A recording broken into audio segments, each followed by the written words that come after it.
ඉතින් කොහොමද හැමෝටම මං හිතනවා ඔයාලා හැමෝම හොඳින් ඇති කියලා. You are watching My Space in Europe channel. මේ අරමුණේ ලෝකවාසී සියලුම මුස්ලිම් වරුන් උපවාසය රකින්න රමසාන් මාසයයි. ඉතින් ඒ උපවාසය රකින්න හැම දිනාටම මම මගේ හදවතින්ම සුබ රමසාන් මාසයක් වෙන්න කියලා ආදරෙන් ප්‍රාර්ථනා කරනවා. ඉතින් අපිත් මේ මාසේ ෆාස්ටිං එහෙම නැත්නම් උපවාසය නැත්නම් අපි නෝම්බි කියලා කියන්නේ. ඉතින් අපිත් නෝම්බි පටන් ගන්නවා. මම මේ vlog එකෙන් අරන් ඉන්නේ අපි කොහොමද මෝල්ටා වල ෆාස්ටිං කරන්න කියලා. එතකොට මම ගෙදර ෆාස්ටිං වලට කලින් ලෑස්ති වුණ දේවල් ටිකක් තමයි මේ vlog එකෙන් අරන් ආවේ. මේ තියෙන්නේ මෙහි තියෙන ප්‍රධාන බස් ස්ටෑන්ඩ් එකක්. ඉතින් අපේ ගෙදර තියෙන්නේ මේ අවටමයි. අපි මේ යන්නේ ෆාස්ටිං පටන් ගන්න කලින් ගෙදරට බත් ටිකක් අරන් එන්න. දැන් නම් ෆාස්ටිං පටන් අරන් සතියක් වගේ වෙනවා. ඉතින් ඒ සතියට කලින් අපි ගියා බත් ටිකක් ගන්න. වෙනසකට මට ඔයාලව අද මෙහි බස් එකේ එක්කන් යන්න හිතුණා. පොඩි දෙන්නත් නැති නිසා අපි දෙන්න අද බස් එකේ ගියා. මේ බස් ස්ටෑන්ඩ් එකේ හැම වෙලේම මෙතන ක්ලීනර් කෙනෙක් වැඩ කරනවා. ඉතින් කොයි වෙලෙත් මේ තැන හරිම පිරිසිදුයි. ඉතින් දැන් අපි මේ යන්නේ බස් එකේ ඇතුළට. මේ වගේ බස් කාඩ් එක පන්ච් කරලා තමයි යන්න ඕනේ. මේ බස් කාඩ් එක ලැබෙන්නේ මෙහි පර්මනන්ට් රෙසිඩන්ට් කෙනෙකුට විතරයි. ඉතින් මේ තියෙන්නේ මෙහි බස් එකක් ඇතුලේ. ඉතින් හරි පහසුවෙන් වාඩි වෙලා යන්න පුළුවන්. ඒ වගේම තමයි මෙහි පබ්ලික් ට්‍රාන්ස්පෝර්ට් ෆ්‍රී. ඉතින් අද අපි ගියේ පාම සුපර් මාකට් එකට. එතනින් මට විශේෂ දෙයක් ගන්න ඕනේ වෙලා තිබ්බා. ඊට කලින් කොස්තා එකට ආවා බ්‍රෙක්ෆාස්ට් ගන්න.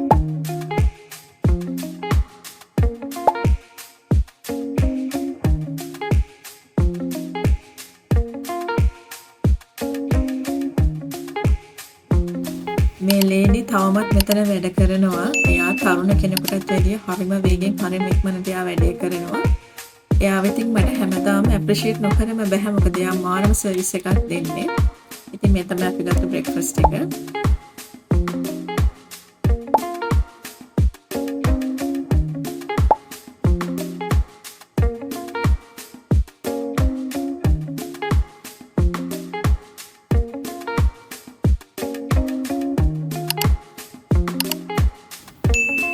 සුපර් මාකට් එක ඇතුළට යන ගමන් වින්ඩෝ shopping ටිකකුත් කරගෙනම ගියා. හරිම ලස්සන කලෙක්ෂන් ටිකක් දාලා තිබ්බ මේ සැරේ.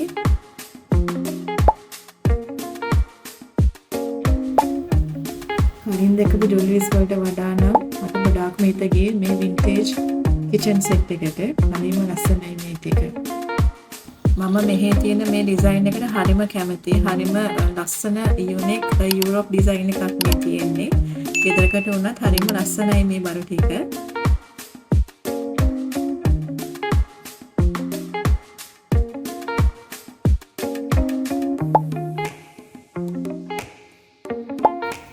ඉතින් අපි සුපර් මාකට් එක ඇතුළට ආවා. අද ටිකක් බිසි නැති දවසක්. මම මුලින්ම ගත්තේ පොල්කිරි පැකට්ස් ටිකක්. මේ සැරේ වැඩිපුර ගත්තා. ඒ මොකටද කියලා මගේ වීඩියෝ එකේ ඉස්සරහින් මම පෙන්නනවා බලන් ඉන්න. ඊට පස්සේ ෆ්‍රෝසන් අයිටම් ටිකක් ගත්තා ෆාස්ටිං ඉවර වෙලා කන්න. ඊට පස්සේ ඉතින් ගෙදරට අවශ්‍ය පොඩි පොඩි බරු ටිකක් ගත්තා මෙතනින්. මම විශේෂයෙන්ම අද පාම එකට ආවේ මෙන්න මේක ගන්න. මේ කෙබාබ් චිකන් එක ගන්න. මේක තියෙන්නේ මෙතන පාම එකේ විතරයි. මේ කෙබාබ් චිකන් එක ඔක්කොම උයලා හැමදේම කරලා ෆ්‍රීස් කරලා තියෙන්නේ. ඉතින් අපිට තියෙන්නේ ෂවර්ම එකක් හදද්දී මේ කෙබාබ් එක අරගෙන රත් කරලා ඒ කියන්නේ තමන්ට අවශ්‍ය විදියට හදලා ෂවර්ම එකක් හදලා කන්න. ඉතින් ෆාස්ටිං ඉවර වෙලා කන්න හරිම ලේසි. ඒ වගේම ගුණයි. ඉතින් ඒ ටික ගන්න තමයි විශේෂයෙන් මම පාම එකට ආවේ. ඉතින් මේ බලන්නකො පාම එකේ තියෙන ඩෙසර්ට්ස්. මේක සාමාන්‍යයෙන් පාම එකේ හරිම විශේෂයි. අපි පොඩි දෙන්න ආවොත් නම් ඒ දෙන්න පිස්සු වැටෙන තැනක් තමයි මේ. ඉතින් අපි දෙන්නට ඇතුලේ කැම ටිකක් ගත්තා. අපි දෙන්නට නම් ගත්තේ නෑ. මොකද අපි දෙන්න දැන් මේ වයින් ටිකක් ඈත් වෙන්න ඕනේ කියලා හිතුණා. ඒක නිසා හැබැයි දැක්කම නම් ගොඩාක් ආස හිතෙනවා. මම එතනින් මොකද ගත්තේ නැති වුණාට මේක නම් ගත්තා. මේ ෆ්‍රෙන්ච් මැකරොන්ස්. ඒක හරිම රසයි. යුරෝ 12.50ක් වුණේ මට මතක විදියට. දැන් ඉතින් කට්ටියම ඊස්ටර් වලටත් ලෑස්ති වෙන ගමන් ඉන්නේ.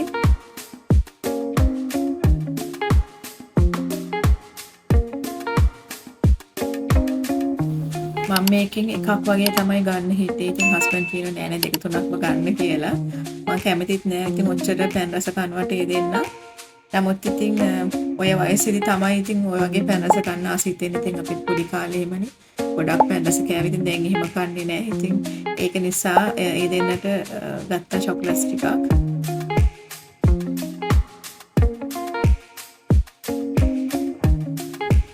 මං මේ ටෝටියා එකෙන් තමයි ෂවර්මා හදන්නේ. ඉතින් මං ආව ඒකත් අරන් යන්න.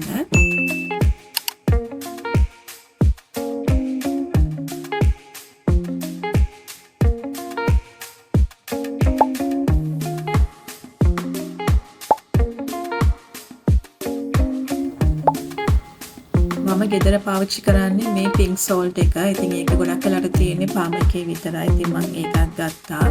ඒ වගේම තව දෙයක් කියන්න ඕන පාම එකේ Tamanට අවශ්‍ය ඕනම 3-5 જાතියක් තියෙනවා. හැබැයි මේකේ තියෙන ප්‍රශ්නේ වැඩි يعني ලොකු රසක් නැහැ. ඒ වගේම ස්පයිස් ලෙවල් එකත් ටිකක් අඩුයි. සාමාන්‍යයෙන් අපි කන විදියට ස්පයිස් ලෙවල් එක මේකේ නැහැ. ඒ වගේම රස ඉතින් මම ගොඩක් වෙලාවට 3-5 જાති හැම දෙයක්ම ගන්න මෙහි තියෙන ඉන්දියන් කඩවල් වලින්. මොනතරම් මෙහි ඉන්දියන් shops තියෙනවා. අපිට අවශ්‍ය ඕන තරම් 3-5 જાති මෙහි ගන්න පුළුවන්. හැබැයි මේ සුපර් මාකට්ස් වල තියෙන 3-5 වල ප්‍රශ්න තියෙන්නේ අර ඒක අර ඉංග්‍රීසි කට්ටිය පාවිච්චි කරන විදියට තමයි. ඉතින් ඒකේ ලොකු රසක් එහෙම ස්පයිස් ලෙවල් එකක් නැහැ ඒවයි. ඉතින් දැන් අපි shopping කරලා ඉවරයි. අපි දැන් මෙතනින් යන්නේ.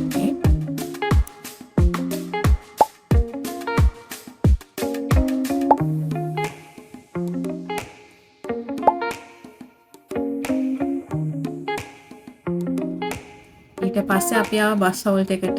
දැන් අපි එනවා බස් එකක් එනකන් වැඩි වෙලාවක් යන්නේ නැහැ.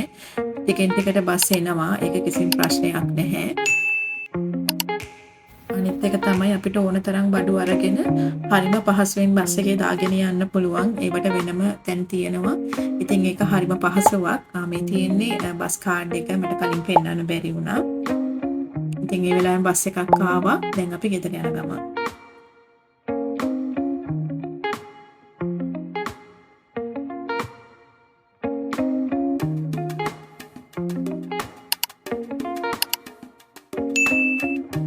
ඉතින් ගෙදර ගිහිල්ලා බඩු ටික තියලා අපි මේ දෙන්නව ඉස්කෝලෙන් ගත්තා. අද මෙයා මේ විදිහට තමයි ඉස්කෝලේ ගියේ.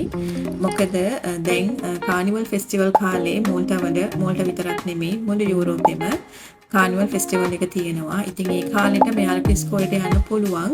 Taman කැමති ඕනම කොස්ටියුම් එකක් ඇඳගෙන. ඉතින් සාමාන්‍යයෙන් අපේ පුතා යන්නේ සුපර් හීරෝ කොස්ටියුම්ස් තමයි හැම වෙලෙම තෝරාගන්නේ. ඉතින් එයාට එළියට එන්නත් ඕන කියලා කිව්වා මේක ඇඳගෙන. මොකද මේ කාලේ පොඩි අය එළියට බහින්නෙත් සාමාන්‍යයෙන් ඕනම කොස්ටියුම් එකක් ඇඳගෙන හැම තැනම එක එක සුපර් හීරෝස්ලා ප්‍රින්සස්ලා සාමාන්‍යයෙන් දකින්න පුළුවන් මේ කාලේ පාරේදී. ඊට පස්සේ අපි ආව ලන්ච් ගන්න. ඉතින් ඒ දෙක මෙතනින් කන්න ඕනේ කියලා කිව්වා. ඉතින් අපි මෙතනට ආව ලන්ච් එක ගන්න.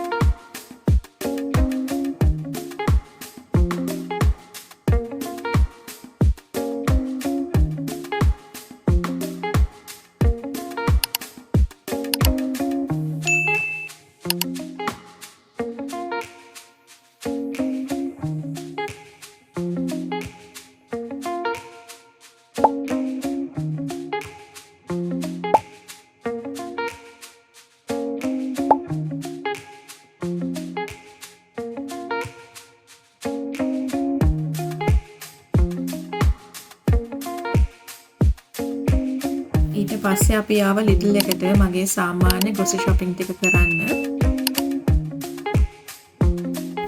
ඉතින් මේ වීඩියෝ එක ඉස්සරහින් බලා ගන්න පුළුවන් මම කොහොමද ෆාස්ටිං වලට ලෑස්ති වෙන්නේ මොනවාද අපි හදපු කෑම ඒ දේවල් මේ වීඩියෝ එක ඉස්සරහින් බලා ගන්න පුළුවන් ඔයාලට.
ඉතින් මේ ඔයාලා දකින්නේ ෆාස්ටිං පටන් ගත්තට පස්සේ අපේ ගෙදර ගෙවුණු දවස් කීපයක්.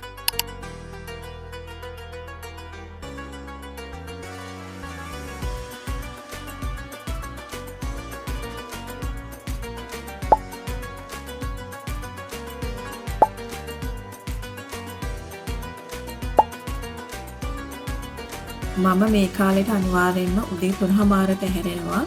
මොකද තේ එක හදලා කෑම ටික හදන්න ඉතින් වෙලා තියෙනවා. ඒක නිසා. හැබැයි අපි දෙන්න මේ වෙලාවට ලොකුවට බර ආහාරයක් නම් ගන්නෙ නැහැ. ගොඩක් වෙලාවට ගන්න ඇවෝකාඩෝ ටෝස්ට් එකක්, එහෙම නැත්නම් යෝගට්, එහෙම නැත්නම් ඕට්ස් වගේ දෙයක් විතරයි. එහෙම කෑවම හරිම සැහැල්ලුයි දවසෙම ඉන්න. ගොඩක් එනර්ජි එකකින් මුළු දවසෙම ඉන්නත් පුළුවන්. කෙනෙක්ට ඕන නම් එහෙම try කරලා බලන්න. අනිවාර්යයෙන්ම බර ආහාරයක් ගන්නවට වඩා ලොකු වෙනසක් දැනේ. දවල් වෙද්දී නිදිමත ගතිය, මහන්සි ගතිය වගේ දේවල් එන්නේ නැහැ. ෆාස්ටිං හිටියම ගොඩක් අය හිතනවා උදේට හොඳට කන්න ඕනේ කියලා.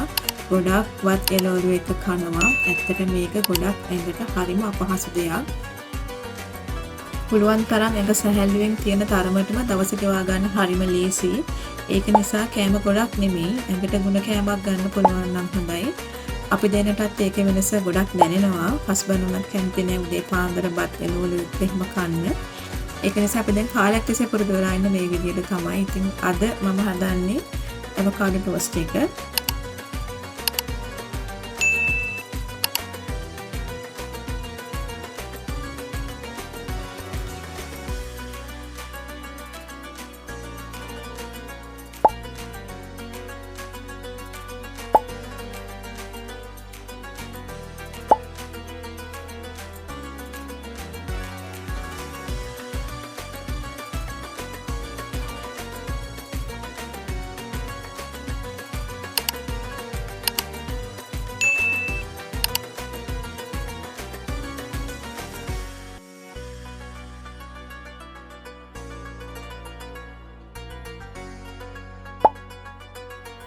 දැන් අපි ෆාස්ටිං කරලා ඉවරයි. ඊට පස්සේ මම ලෑස්ති වුණේ පොඩි දෙන්නගේ බ්‍රෙක්ෆාස්ට් එක හදන්න. අද යාළුවට නිවාඩු දවසක්. හැබැයි ඉතින් නිවාඩු කියලා නෑ. අනිවාර්යයෙන්ම 6:00 විද්දී යාළුවා නැගිටිනවා. ඉතින් නැගිට වෙලාවක එයාට ඉක්මනට බ්‍රෙක්ෆාස්ට් එක ගන්න පුළුවන් නිසා මම හිතුණා උදේම බ්‍රෙක්ෆාස්ට් එක හදලා තියන්න.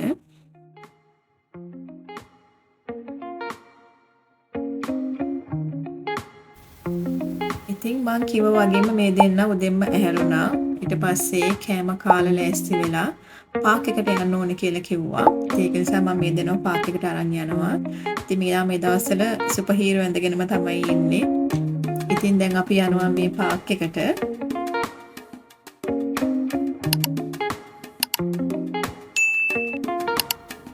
ෆාස්ටිං කියලා නෑ, පොඩි අය ඉන්න ගෙවල් වල හැමදේම සාමාන්‍ය විදිහට කරන්න ඕනේ. එයාලට කෑම හදන එක, එළියට එක්කන් යන එක හැමදේම. මට මතකයි අපි පුංචි කාලේ මගේ ආච්චි එයා කෑම හදනවා, අපිට කෑම කවනවා. ෆාස්ටිං කාලෙත් එයා ඒ හැමදේම අපිට කිසිම අඩුවක් නැතුව කළා.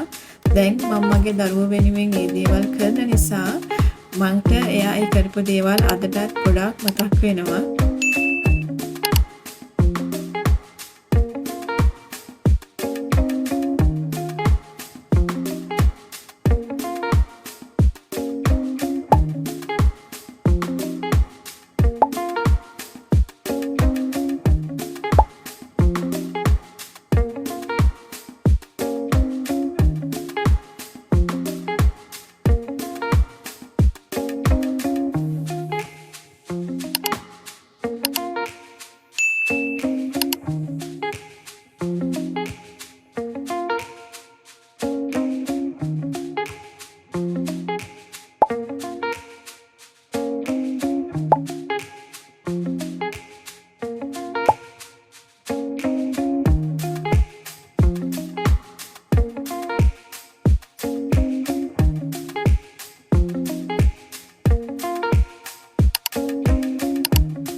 දැන් මම ලෑස්ති වෙන්නේ ෆාස්ටිං ඉවර කරන්න අවශ්‍ය කෑම බීම ටික හදාගන්න එක. මම මුලින්ම හිතුවා ෆලුඩා එක මුලින්ම හදලා ෆ්‍රිජ් එකට දාන්න ඕනේ කියලා.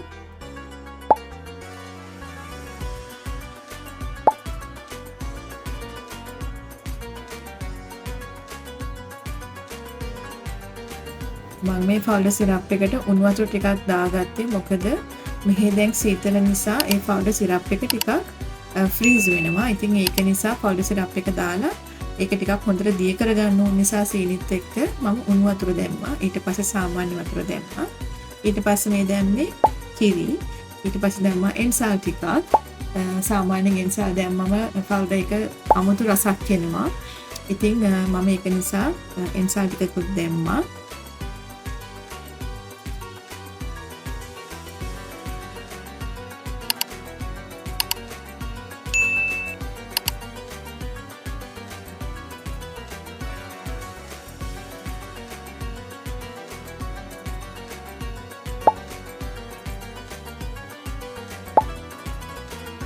මම ඊට පස්සේ හදන්නේ ෆල්ඩර් වලට එකතු කරන්න පුළුවන් දෙයක්. ඒ තමයි මේකට කියනවා චයිනා මෝස්, චයිනා ග්‍රාස් කියලාත් අපි නම් කියන්නේ සංජ කියලා. ඔයාලා අහලත් ඇති. මේක ගොඩාක් ඇඟට ගුණයි. ඇඟට හරිම සීතල කෑමක්, ජෙලි එකක් වගේ. මේක මුහුදු පැලෑටියක් ලංකාවේ ගන්න තියෙනවා. ඉතින් මුලින්ම වාජනයකට වතුර ටිකක් දාලා ලිපේ තියන්න ඕනේ. ඒක ටිකක් උතුරන්න දීලා මේ සංජ ටික දාගන්න ඕනේ. කැමති නම් සීනි ටිකක් එකතු කරගන්න පුළුවන්. ඒ වගේම ලුණු ටිකක් එකතු කරගන්නත් ඕනේ. ගොඩක් වතුර දාන්න එපා. මුලින්ම වතුර වැඩි වුණාම පදම ගන්න හරිම අමාරුයි. ඒක නිසා මම ටිකෙන් ටික වතුර එකතු කර කර තමයි හැදුවේ. ඊට පස්සේ මිශ්‍රණය ටිකක් විතර හයි වේගෙන ඉද්දි ලිපින් බාන්න ඕනේ.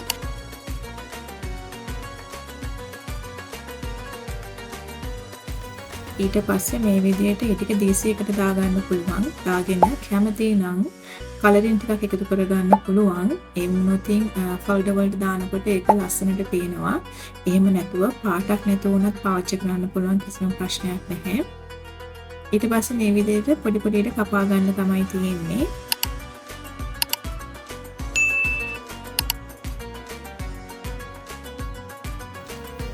ඉතින් මේ තියෙන්නේ මං හදාගත්ත සංජ ටික. මේ මම පළවෙනි සැරේට හැදුවේ. හැබැයි ඒ ටික හොඳට ආවා. සංජ කියලා කියන්නේ ෆවුඩර් වලට විතරක් දාන්න දෙයක් නෙමෙයි. සංජ කියන්නේ සාමාන්‍යයෙන් මේක ඩෙසර්ට් එකක්. ඉතින් මේක නිකන් වුණත් කන්න පුළුවන්, කිසිම ප්‍රශ්නයක් නැහැ. හරිම රසයි. නමුත් අපි ඒක ෆවුඩර් වලට එකතු කරන්නේ ෆවුඩර් එක බොනකොට හරිම රස නිසා. ඉතින් මං ටිකක් වැඩිපුර හදපු නිසා මං කන්ටේනර් එකට දාලා ෆ්‍රිජ් එකේ දාලා තියාගන්නවා. ඊට පස්සේ මං හදන්න ගත්ත රටෙන්දි එක.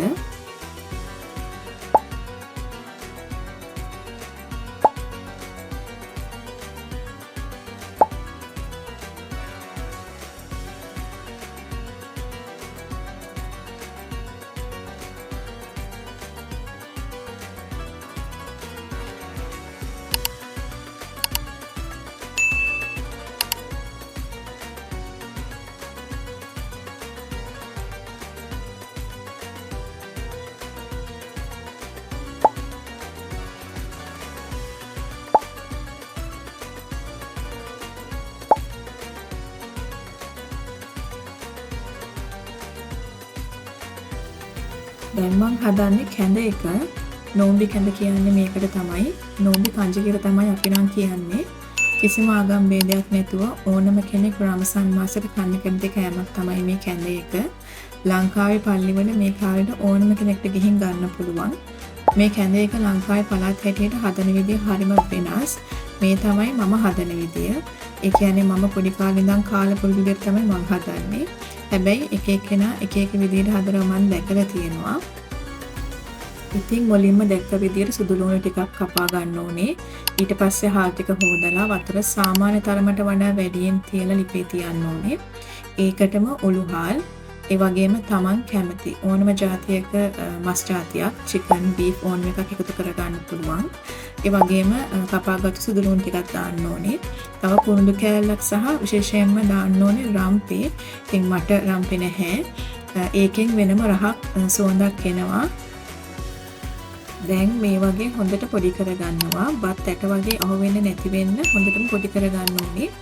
ඊට පස්සේ මම එකතු කරගන්නවා පොල් කිරි.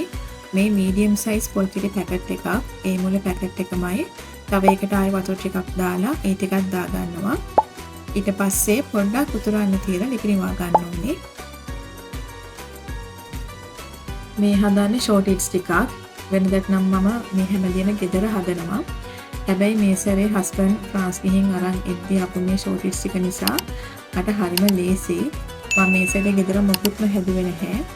මම මේ ටිකට තෙල් ටිකක් බ්‍රෂ් එකෙන් දාලා අවන් එකට දාගන්නවා. හැබැයි මේ ෂෝට් ඉට්ස් ඩීප් ෆ්‍රයි කරාම තමයි ගොඩක්ම රස. ඒ වුණාට මම එහෙම ඩීප් ෆ්‍රයි කරන්නේ නැති නිසා අවන් එකට හරි එයා ෆ්‍රයි එකට හරි දාගන්නවා. එහෙමත් රසයි.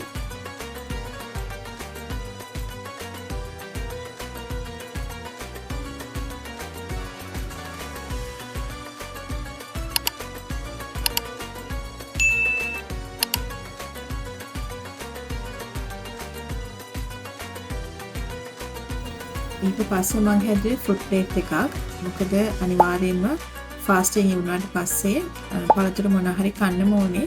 ඒක නිසා ඉතින් මම ෆෘට් ප්ලේට් එකකුත් හැමදාම හදනවා.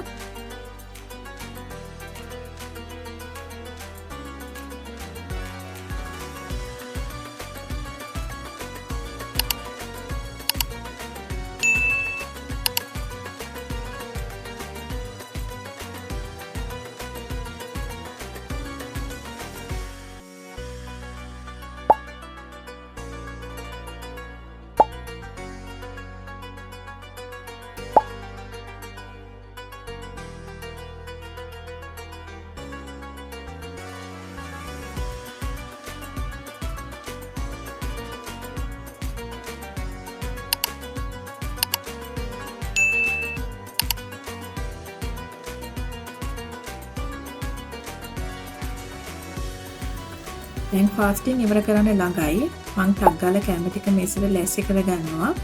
ෆලුඩා එකත් හරි ගස්ස ගන්නවා. කසකසා සංජ එහෙම දාලා ඒකත් හරි ගස්ස ගත්තා.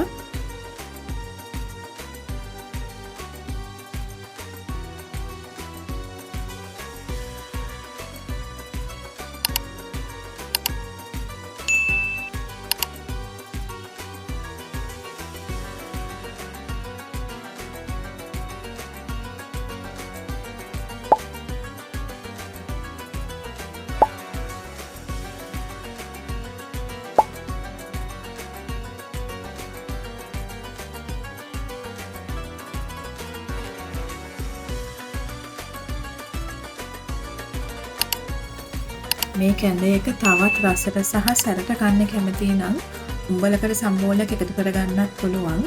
අපේ අම්මා මට එවපු රසමස උඹලකට සම්බෝලයක් තියෙන නිසා අපි ඒකත් එක තමයි මේ කැඳේ එක බොන්නේ. හරිම රසයි එහෙම කද්දී.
ඉතින් මේ විදිහට තමයි අපේ ගෙදර ෆාස්ටිං වෙන්නේ. හැබැයි හැමදාම එක වගේ නෑ. එක එක දවසට වෙන වෙන කෑම මම හදනවා. අපි ආයෙත් තවත් වීඩියෝ එකකින් හම්බෙමු. මාව subscribe කරලා නැත්නම් subscribe කරන්න කියලා තාත්තගෙන් ඉල්ලනවා. එහෙනම් ගිහින් එන්නම්. හැමෝම පරිස්සමින් ඉන්න. ciao ciao.